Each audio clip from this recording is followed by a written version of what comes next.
Hey, what's up, everybody? You are watching on the Town with Tanya, and I am your host. This week, today's guest began studying piano at 7 and tuba at 11. He formed his first jazz band after being inspired by the heart of America's greatest art form. Since 1980, he has led the Louis Armstrong Eternity Band, whose second album with blues great Big Joe Turner was nominated for a Grammy Award. Please help welcome David Ostwald. Hey, Hi, everybody. thank you so much for joining us. We appreciate you. You're not on the road tonight, I take it. Not I. Not tonight. I'm on Tanya Cooper tonight. Tanya Cooper time. I like that. I like that a lot. So the tuba. Okay. So what led you to that particular instrument? Doesn't everyone want to play the tuba? I mean, how can you not? Right. I get Well, it. actually, it's funny you should ask because for years that was the answer I gave because I believe it. But my memory was recently jogged, and I think I discovered the moment, which is very lucky. But I have a friend who's an amateur ballerina, and she likes to show me clips of famous productions of ballets and whatnot. And so she was showing me one from a long time ago, from when I was a little kid, actually, with of Romeo and Juliet by Prokofiev, Okay. and it was with Rudolph Nureyev and Margot Fonteyn, and it was a scene called March of the Capulets, where Juliet's family makes its big entrance, and it's got major tuba. And when I was 10 years old, my mother took me to see that very production, that very ballet, not only the same ballet, but with the same dancers and the same choreography and everything. And as soon as I heard it and saw that clip, I had a flashback, and I thought, oh my God. I remember all of a sudden, like, my whole body was taken over again, and I returned to being a 10-year-old. And I thought, God, that was the first time that I was really moved by the sound of a tuba. Wow. And then I sort of, in my head, tried to figure out, I mean, I remember very specifically when I first played one and what drew me to it. I didn't know that I'd recently heard it, but it was a few months later in elementary school. I was in 6th grade, and I was running out for recess, and I did like in the cartoons, you know how they go, like they screech like a truck braking, right by the band room. And as I remember it, there was a ray of sunlight coming in from the windows at the top of the band room, shining on this beautiful golden sousaphone. And that's how I remember it anyway. Right. And I ran in and I started blowing on it because I don't know what, at the time I didn't know what compelled me to do it. But in retrospect, having seen this clip, maybe that was it, because that was a very powerful thing that stayed in my head. Wow. The band director came running out of his office and immediately gave me my first lesson on the spot, because not everyone has tuba as his or her first choice. What do you think it is? I'm sorry? Why do you think that is? I don't know, because I think people think it's big and cumbersome and loud, and Intimidated. it's not. And so he gave me my first lesson on the spot, and that was it. That's been my big passion in life. Wow. So 11 years old, that's very young. That's all. If we could all find our calling at such a young age, that would be fabulous. So that's amazing. Why is it when I see tubas, usually I know they can 2 or 3 are not uncommon, but usually there's only one in an orchestra. Why is that? That's right. Let me show you a picture. Okay. Move over. Okay, right there. Oh, wow, that's you? That's me. Get out of town. Wow. Wow. There's only one in the orchestra. That's true. And even so, many symphonies were written before the tuba was even, an instrument. Right. In the 19th century and in the early 19th century, it wasn't like until the second half of the 19th century that the tuba started to appear. So there's no Beethoven symphonies or anything like that. Right. I don't know why there's only one. I mean, in a concert band, there's a whole section, but that's a different kind of music, and it came later. But one of the reasons I started playing jazz is because I studied classical tuba, and I had some really great teachers, that's a whole nother story. But the repertoire, see, I speak French. Repertoire, yes. Restaurant, Chevrolet, genre, Genre, yes. raconteur, I speak French. Anyway, the repertoire for the tuba in the classical world is somewhat limited. As you pointed out, the symphony orchestra generally only has one. There are a couple pieces that have two tubas, like the Berlioz Symphony Fantastique that has two tubas, but that's really rare. And the chamber music repertoire is really pretty limited too. There's a guy named Victor Ewald, a Russian composer, who wrote some really beautiful brass quintets that I've just after many years started playing again. But I felt frustrated because I was playing a lot of music that was written for other instruments, like Bach cello suites and Mozart horn concertos, and it was like I kind of felt left out. And when I was in college, one of the guys in the orchestra asked if I wanted to join a jazz band, and I said I can't do that because I can't play by ear. I have to read. Okay. And he said, well, we're all in the same boat. So he got 4 other people together. There were 6 of us, and he got a book that had 8 tunes in it with all the parts written out.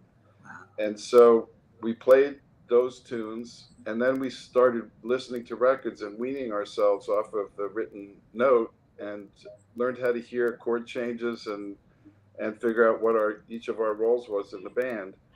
But it was because of the fact that there is, I'm glad that that's the move that I made, but it's because of the fact that there's so little written for the tuba, and there's not even always a tuba part, that I started playing jazz myself. It's the tuba is sort of like I'll say best supporting instrument. Would I call it that? Can I say that fairly? Well, it is for me. There are people. There are some really great tuba players who think of it more of it as a horn, as a soloing horn, like Howard Johnson, recently passed, was a great solo tuba player. Bob Stewart, Marcus Rojas. There are a bunch of people who will play the tuba as a horn, and then there will also be a rhythm section. So as far as I'm concerned, for my personal preference, I'm happy to be in the rhythm section and play the role of the bass. Without taking solos too much. Okay. Wow. And what does it take to lead a band? That must, because an orchestra is a teamwork thing. So how does it take to be like the leader? You have to know all the parts, don't you?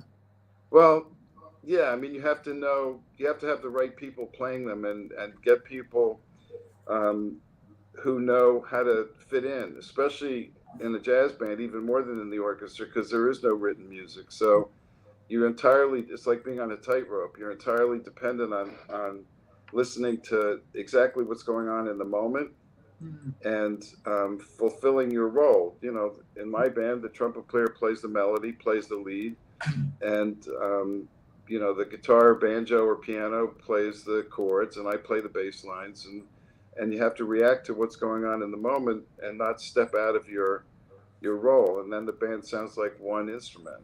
Right. Right. Yeah. And now, how do you come up with your arrangements?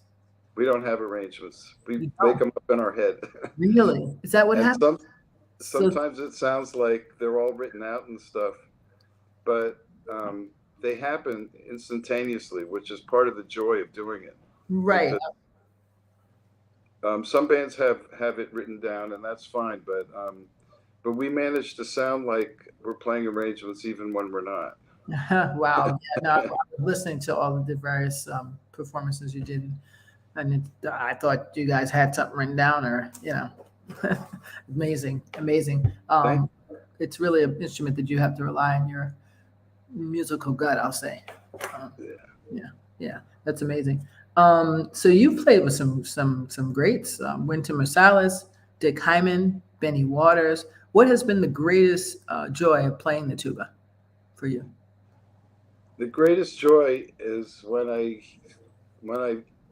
I feel or learn from being told that I've impacted the way someone feels, whether it's joy or sadness, or it's made them think about something that's important in their life, or it's made them feel better when they're in a bad situation, or even sometimes if it's made them feel differently about a situation that they're in. If I've impacted their heart in some way, Mm-hmm. that is incredibly rewarding. And sometimes you feel it and you're not sure if the audience feels it or particular people do, but sometimes you can feel it without being told. But sometimes people will say so after a performance. Mm-hmm. They'll say, wow, I feel differently than I did when I came in. Mm. And I really like that. I think that we're all here for my hero Louis Armstrong taught me that that's the most important thing is the way he put it was he's here in the cause of happiness, and I don't think he meant it just in a way of like um, uh, joy in terms of being overtly clapping your hands and smiling and all that. I think it meant in terms of inner peace is how he meant it, and that's the impact that he had on people, and that's what I try and go for. So if I can make a difference to somebody and make them feel better about whatever situation they're in. That's exactly. Yeah. I know you've made some people feel good. I was watching some of your clips of some performance you did at Riverside Park, which was Oh, on. yeah. It was live during the pandemic, right? But I saw people dancing, and it was so nice to see that somebody, even during the pandemic, could enjoy. So That was a real silver lining to the whole thing. I mean, the reason we started doing that initially was because some of the younger guys in my band, especially, were having some real problems mentally with dealing with the pandemic, and this was what they trained to do and spend their lives doing, and to be musicians. And all of a sudden, the only way they knew how to make a living was taken away. I mean, it happened to everybody instantly. March 11th, a year's worth of work was canceled, like all of a sudden, like that. And yes. especially for some of the younger people, it was very stressful. So our initial impetus for starting to play in the park was just sort of for our own mental health. Right. Okay. And then it became, we started making a little bit of money too, which was good. Yes. Unemployment was available for gig workers for the first time, so that helped. Yes. But making money and earning money in the park was good. Then it became, wow, we're playing together a lot, and we started learning new tunes and things like that, and experimenting because we couldn't get fired if we messed up.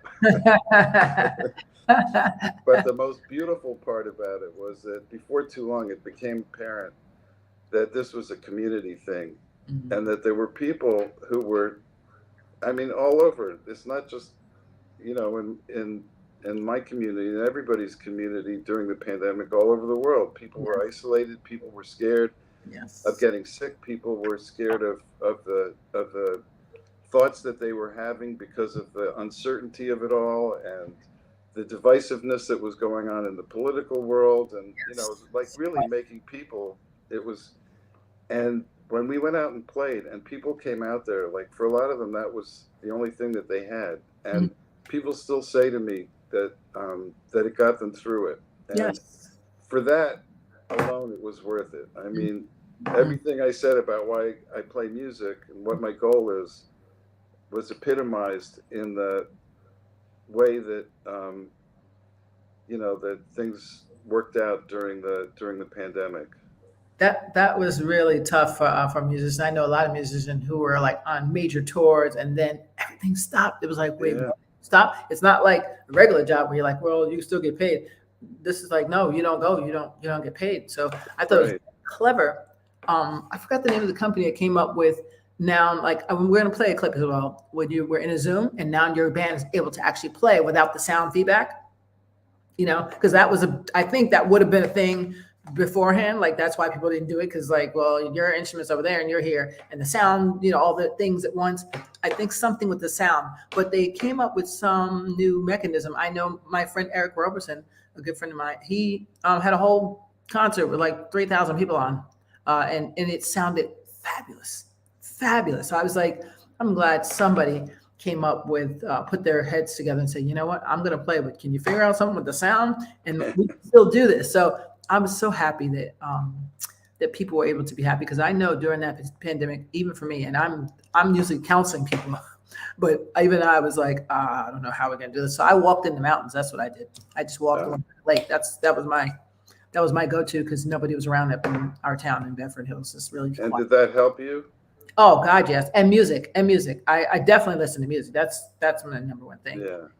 But I'll never forget how artists, and even me as a stand-up comedian, we started doing Zoom. And I had told the comics a year before the pandemic hit, we should start doing Zoom. And they were like, no, that's not real comedy, blah blah blah. And I was like, okay, fine. So I had started. I want to say like at least 3 weeks before the pandemic. I think I started, because I didn't know that was coming, but I saw something was coming where there's what it was. There were people at home, which I'm sure you'll understand this. There's people at home who just had surgery, that just lost someone, that are depressed, that are seniors, that can't get out. That's a whole community of people that need to hear your talent as well. Right. So Yeah. I appreciate you for that.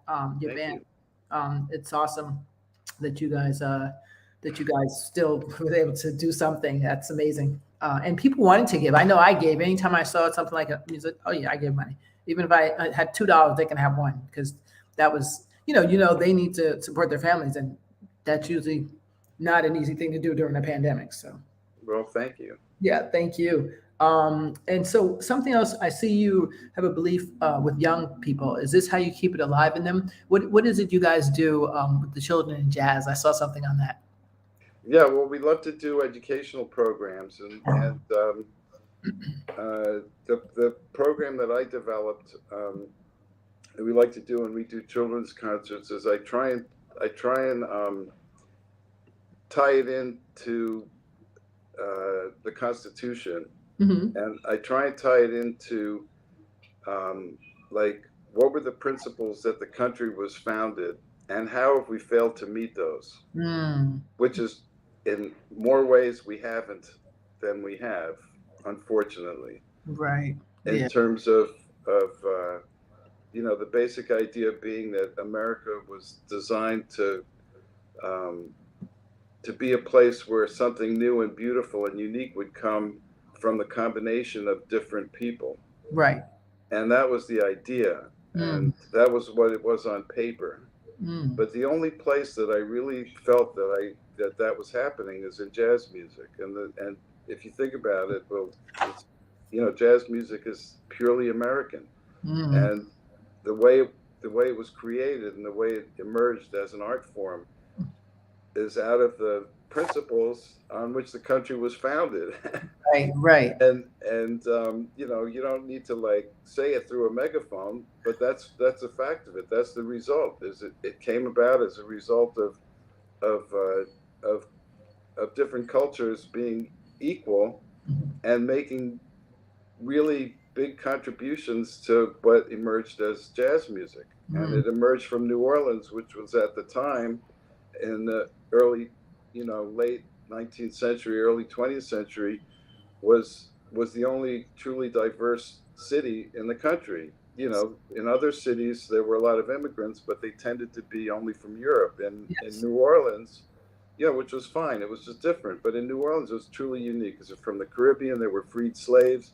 There Yes. were there were Europeans. There was everybody. There was the French opera. There was African drumming, Yes. That's and my it mother. all. My mother's was born there, and my whole family. Oh, okay. Yeah. So you know better than I do. Well, I'm learning more and more. Yeah, I'm learning more and more. But yeah. So what I did with the kids, depending on what age they are, is like um, we play some tunes that are where you can actually hear the different influences. Like you can hear like an African type drumming, and you can hear like a French quadrille, like a quoted, like that they might, and then something operatic. Like there are tunes that combine all those things that it makes it obvious. But before I even get into that, Hmm. I'd like to talk about how, like I ask the kids, depending on their age, because sometimes they're real little and sometimes they're high school and everything in between.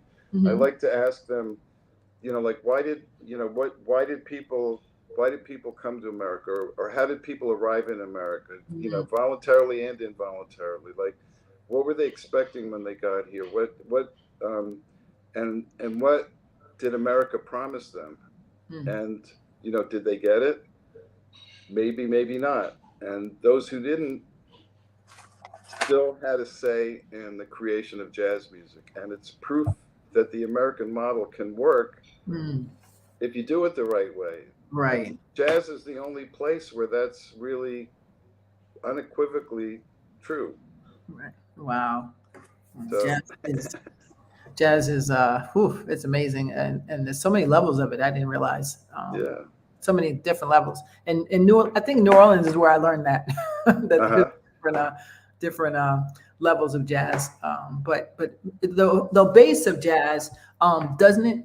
The base of it derive from gospel, let's say, sort of, or slave songs, I'll say, which also gospel, in my opinion, the way I may be saying it wrong, but so gospel comes from, I call them slave songs, but it's probably totally inappropriate, but you get what I'm going at. The songs they sung to get off plantations, they sung to tell about the trail, they sung because they were depressed and sad, and then it evolved into these other forms of music. People got happy and they said, "Oh, let's do it this," so they didn't call it this. What's your take on that? Well, my take on that is that it was blues and gospel combined with the Spanish tinge, which came from the Caribbean, which was combined with European music that was in the French operas that a lot of people weren't allowed into go to the opera. But Louis Armstrong, when he was a little boy, sat outside the French opera and he heard a lot of records from people who he worked for and was influenced by it. So it's hard. I'm not really an expert on like where its total base is. Right. But just the way I see it is that it's everything equally. Yes. Like it comes from people listening to each other's music. Yes. And that has a larger message. Yeah. I also think it was, I don't know why, but I don't know what happened in the shift. If I go back and look at history, I'm sure I'll find why.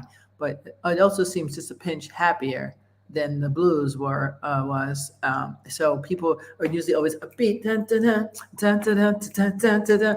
They're just, I don't know if the spirit picked up on people or what happened, but music is amazing because it just represents what time we're in and what's happening with the people.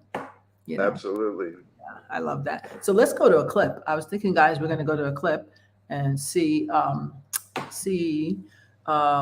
see, which one are we doing? So let me see, present. See if I got this right. Let's see. So we're gonna do one of your videos.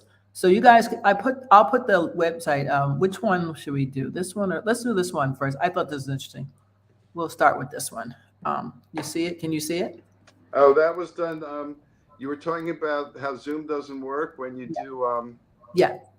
So this was a program called Acapella. Yes. And that allowed you couldn't play at the same time, but you could lay down a track one at a time. Right. So the last person had the easiest job, and the first person had the toughest job. So this was for our 20th anniversary. We've been playing every week at Birdland for since 2000, and wow. This was, and we the COVID hit in March of 20. So in May of 20, we were going to have our 20th anniversary. We didn't. So we decided to make this.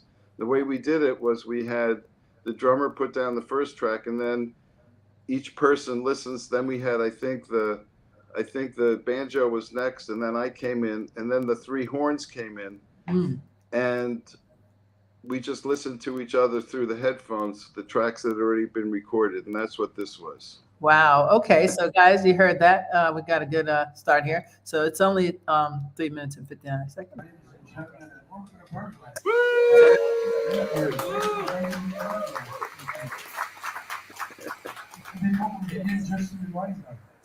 Please, no flash photography, to take this time to silence your cell phones. Please give a warm welcome to Louis Armstrong, the Eternity Band, directed by David Ostwald.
Woo!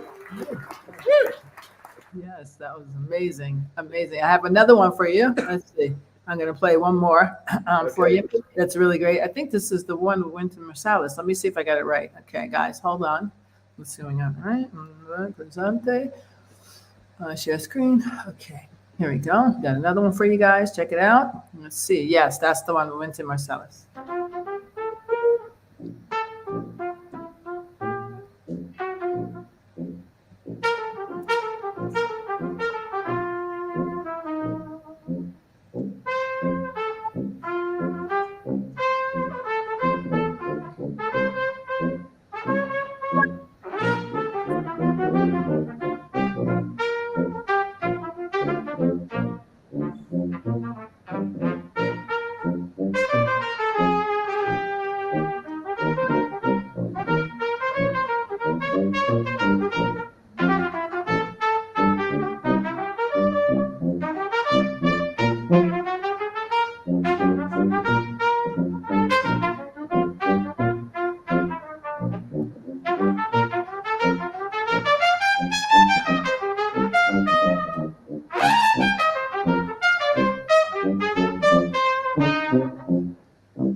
Woo!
That was great. That was great. That was absolutely great. It's so interesting how like you when you do an instrument and you're young and you think like, oh, that machine, that big old machine can't do anything for me. But then when you get older and you realize the importance of that one sound that brings everything together and actually makes it like more interesting, let's say. So Yeah. I appreciate that's a good example. I'm glad it was just you two because you can see if we took it out, it would make a difference. I mean, I'm sure Winfrey could kill it on his own too, but you know what I mean. Generally I know speaking, exactly what you mean. Yeah. yeah, yeah, it No, made a when difference. there's a duet, it's more obvious how important it is, and you realize the role you have and how unique it is and what a difference you can make. Yeah. Yes, it's very crucial. So that's what I was going to ask you. So one of the things for a requirement for playing these instruments is they say I don't know if I'm saying it right. What's in Boucher? Oh, you speak French too. Boucher? How do I say it? Embouchure. Embouchure. I'm making it That's more all elaborate. right. That's Embouchure. all right. Yeah, embouchure. But please explain to my audience what that is. I'm asking about one of the requirements that you need to be a good player, in my opinion. But To go have ahead. chops. Yes. Chops. Good chops. Good chops. Good chops. The embouchure is what the general word is for the muscles and position in your mouth that you use to play a wind instrument. It can be a brass instrument or a reed instrument. And so if you say he has or she has a good embouchure, it means you're playing the proper way. Or if you want to say that someone is helping you with your embouchure, that would mean that they're telling you, like, keep your corners tight, or, various things. Now, interestingly enough, a lot of people, I won't say everyone, there are people who say, oh, well, Louis Armstrong's embouchure was all wrong. Well, if that's all wrong, I'll take it. Exactly. It's like, he did this thing. I'm sorry. Yeah. Okay. Let's hear you sound like that with your embouchure. Embouchure. Now you're gonna have me. I'm gonna teach my grandson that word. He's 2. This should be fun. Yeah. So what other? I mean, you have to have a good hand to hold that thing up, right? I mean, how many? You have to have what? Say it again, please. A good hand to hold it up too. Oh yeah, but you get used to it. I mean, it's part of my body by this time. When I Right. carry it, I don't even feel it. And I showed you the picture, it's gotten easier to carry and lighter since I was this big and the horn was this big. Wow. Wow. Yeah, that's I think everybody has their thing they love. And if you love your instrument, People ask me a lot, as they do a lot of bass players and tuba players, like, it's a cliche question. See, I speak French. Cliche. Cliche. Cliche. It's a cliche question. People say, oh, don't you wish you'd taken up the piccolo? And my answer is, why? Then I'd have to carry the tuba and the piccolo. Exactly. I'm still going to be doing it. What has been your favorite performance so far, or hasn't come yet? Who knows? Who knows? There are a lot. I mean, I can tell you that that in the park, that was really special. I can tell you that every one of those days was really special. But also, we recently played at the Newport Jazz Festival on the main stage, and it was a sold-out audience, and that was a long-time dream of mine because I'd heard so many records and stories from musicians, from movies, from radio broadcasts, from everything, especially about Louis Armstrong at Newport. And it was long a dream of mine to play there. And I think one of the clips on my website, if folks want to check that out, there's some clips from our performance at Newport. That was certainly a high point. Yes. And it's also, every week at Birdland is a high point because Birdland was named after Charlie Parker, who was one of the giants of bebop jazz. And the history of bebop is probably stoked by the critics. It wasn't really a rivalry, but it was described as a rebellion against the kind of old jazz that we like to play. Okay. The beboppers were like, rebelling against what they called the moldy figs, which was the people who wanted to play the old music. The moldy figs? Yeah, that's what the critics called the guys who play, traditional jazz or hot jazz, whatever you want to call them. The beboppers were the young upstarts, and they had a different way of playing jazz, which swings its butt off too. It's a whole different thing. It's a whole nother when we went to Birdland in 2000, we were the first traditional jazz band in the history of Birdland to ever set foot in there. Oh, wow. And it was sort of counter-revolutionary because we were invading them on their own turf, Right. So, I mean, just playing there has been a high point too, because it's, if it's well played, it's great music. So that's all that matters. And so people who are coming in expecting to hear more modern jazz, and they hear us and they go, wow, I like that too. Right. And that's the thing. It can go either way. It's still fabulous. Keep your ear gate open. That's all. That's exactly. There's a young kid. I don't know if I'm saying his name right. Maciel. I cannot remember his name. Young kid. It's like 25. But he is amazing. This kid. He plays the horn.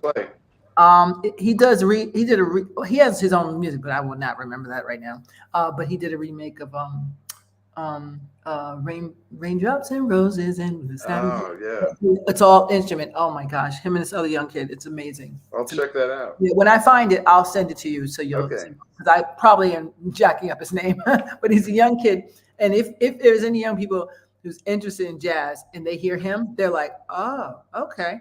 And because you got to start somewhere, right? So if that's the way I can Absolutely. get you in, then I'll hook you in because then you get curious and say, well, what the classic greats, what do they do?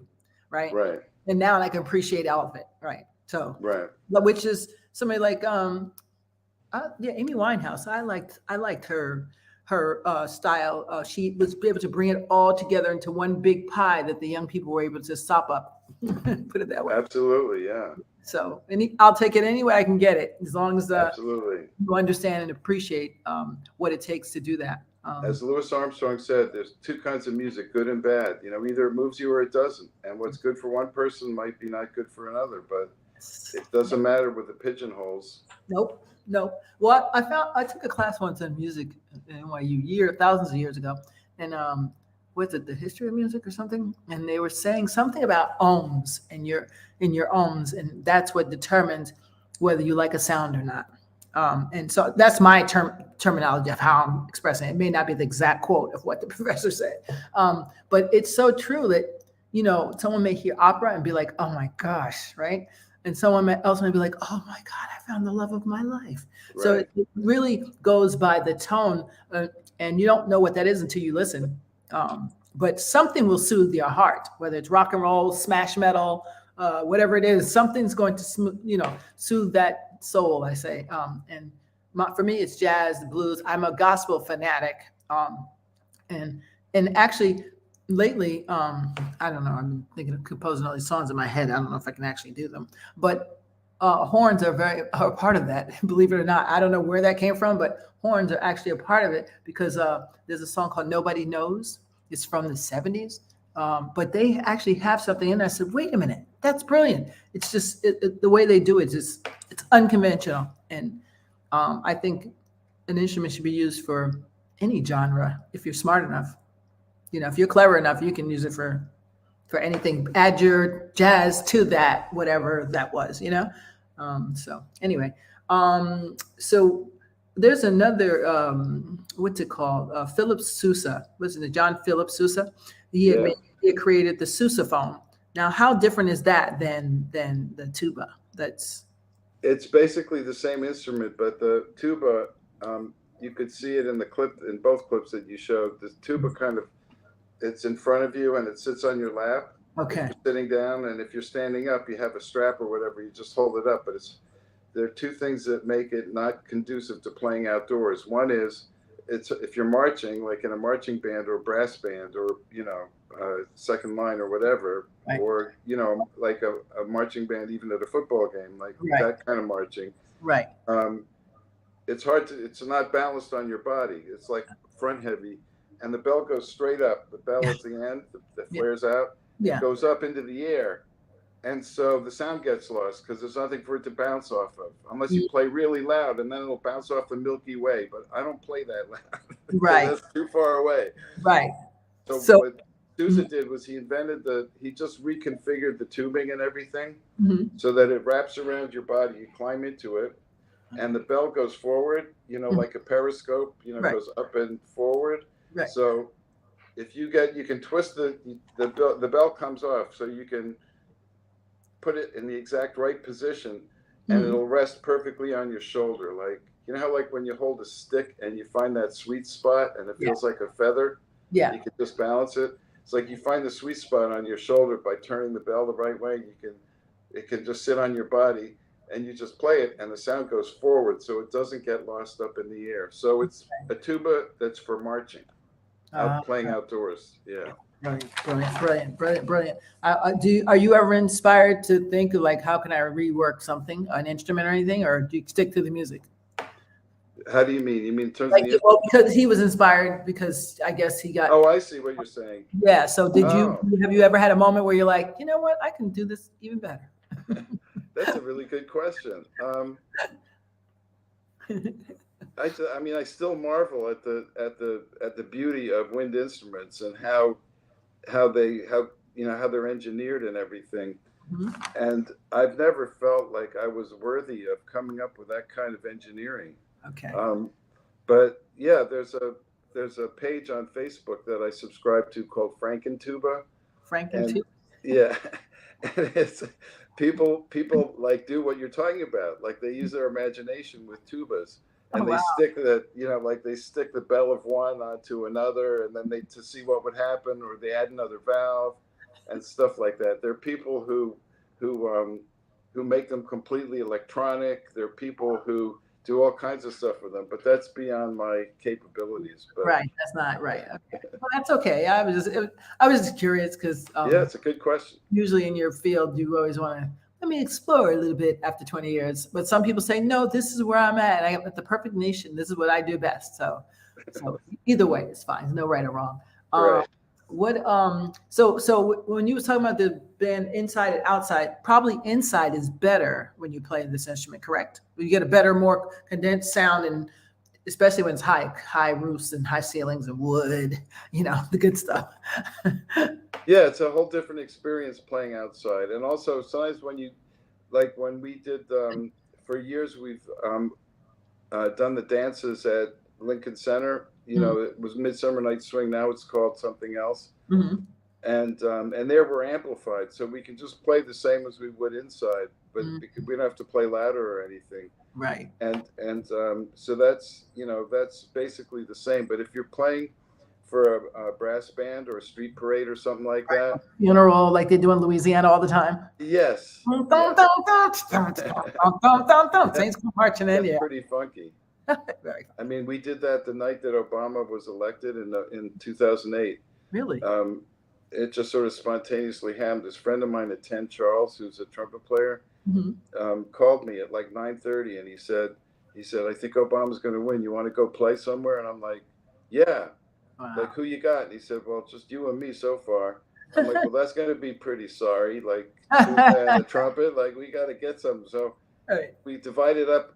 Like, I said, I'll go up there, and on my way, I'll call people, and you call some people. We divided up who we were going to call, and by the time we got there, like at 10:15, we had a band, and I brought my sousaphone, and we just played in the street till 4 a.m, and it was great. It was we couldn't have done that indoors, and I probably couldn't. I could have done it with my tuba, but it was much more powerful with the sousaphone because when I was playing, the crowd could hear it, and it was crazy. It was really it was wonderful. Yeah, that sounds like a fun time to play. Yeah. Inauguration. Sounds like a perfect time. I just love to see them in Louisiana when the funerals happen and people coming through the street, and I'm like, wow. They love that. They just, it's like they eat it up. It's amazing. What do you think, what mark do you want to leave on music? Well, it's a great question. I hope to be remembered as someone who caused people to think about life and how to treat other people and how to move people and make them think in a way that maybe they hadn't before. Right. And to think of, from the musician's point of view, making people feel better about their situation, even if it makes them sad. It's not always, like I said, it's not always jumping up and down happy. Right. But if you're in a sad mood and you hear a sad tune, there's I went to a memorial service for a friend of mine last week and had a gig right after, and I dedicated the whole concert to him. And I played a lot of the tunes were, they weren't happy tunes. They were meaningful tunes. Lonesome Road, Louis Armstrong did that one. It's a very sad tune. We did St. James Infirmary. That's about death. That's a sad tune. We did Memories of You by U.B. Blake. That's, all those tunes, they made me feel better about my grief at the loss of my friend, and if I can do that for other people, then I've done my job. I think that is the sole point of music, to touch your soul some way and keep you. And for some people, it's it's great because it diverts them from what they would have been had they not heard those sounds. So it's a calmer, how do you say, Yeah, soother, you know. soother. That's it. Yeah, definitely a soother. And so as a, and tell me if I'm saying it wrong, as a band leader, what do you look for when you are incorporating musicians? Or I know you have your band now, but let's say you guys went somewhere and they have their house band or something. Do you ever have to play with them, and do you have to make these decisions based as the band leader? My Or- number one rule of band leading is no AHs in the band. H's? I can't say the word. No, not nice people. Oh, gotcha. Okay, gotcha. Okay, we got no nice people. No. They got to be all. They got to be. I mean, it's really important because over the years I've played with people who aren't there in the cause of what I'm there in the cause of, and they may be great musicians. Unfortunately, in New York, there are enough great musicians who are good people. Right. And when you come to hear my band, you can see it and you can feel it. We all like each other. We respect each other. We make each other laugh. Mm, We do anything for each other. You can tell that just from watching us play. mm, And if there's one person on the bandstand who's like giving someone else a hairy eyeball if they miss a note or something like that, or mhm, making them feel uncomfortable or making them feel small, mhm. I'm not interested. I'm sorry. Good. Okay. So that's my number one rule of band leading, and it's served me well because I think it enhances not only experience for the musicians but for the audience as well when they Yes. see that kind of camaraderie. See, I speak French. Ha, camarade. Yes, you spoke a lot of French words today, so folks, go back and play the tape. I'm sure you'll be learning some French. So what last piece of advice would you give someone who just maybe saw it just now and said, you know what, maybe I will play the tuba, or someone that's in class, young people who are picking that instrument for September, because you got to pick it now, I think. What advice could you give to them? Well, I can say this that I think that I've found over the years that certain personality types gravitate towards certain instruments. So the tuba is not necessarily for everybody, Right. but it was for me and it's for a lot of other people. But I think what's important is that if you feel like, oh, I could never learn to play an instrument or anything like that, Mhm. if you really want to and you feel it, I think you should go for it because playing music is one of the most fulfilling things that a person can do in so many ways, not only in terms of um, playing together with other people in a band, but in terms of the difference that you can make in other people's lives. Yes. So it's fun for you and it's fun for them. And it also, which is really important for young people, especially, it's a real confidence builder. If you can even just get adequate on an instrument and play with other people, Agree. I totally agree. it's really important. And it's such a thrill to, there's a song that Louis Armstrong wrote called "Swing That Music." It's the last tune that we always play, Mhm. and the words are, "I feel such a thrill when they swing that music. I'm so happy as can be when they swing that music for me." Mm. And it's all about how great it is, not only to play the music, but to play it so that people are affected in a positive way by it. Right, and that's the catch, Yeah. affecting people. Because I believe music, art, all of that is a gift from God for us to help, like I said before, either soothe people, inspire people, encourage people. Because like especially like during the pandemic, oh my gosh, we needed everything. Anything we can get our hands on, let's go. You got it. We're with it because you got to keep the mind active, and I think music keeps the mind active, and it keeps it. What's the word? If it's the right music, it keeps your soul calm. Yeah, No matter settled, what's going on? Yeah. at peace. Yes, at peace. That's a good one. So where can we find you? Let me see. Your website is Ostwaldjazz.com.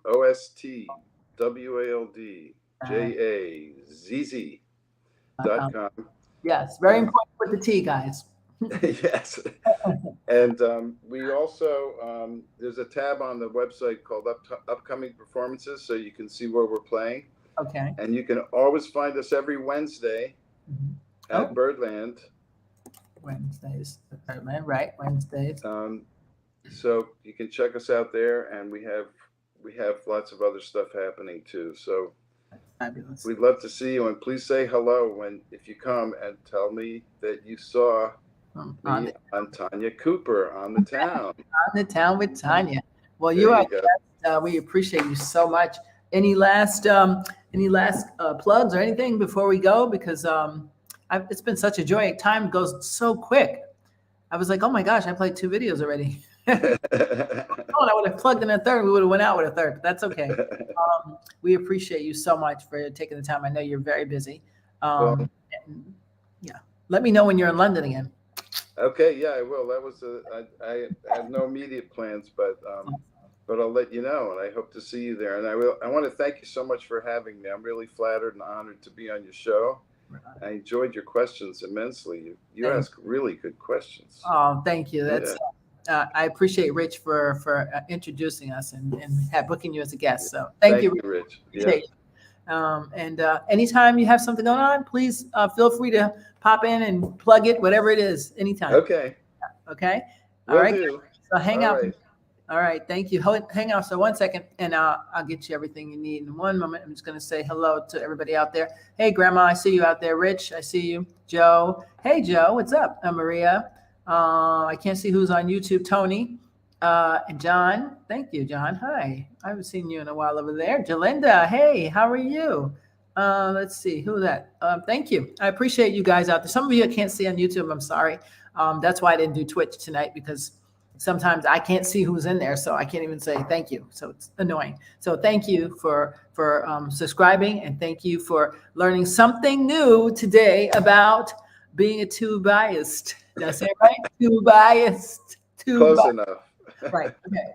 So, but thank you. You got to learn something new, because you can't help yourself, and you definitely can't help the children who are our future if you don't know. So thank you guys for watching. Please like and share. More share than like. I don't even care if you like it.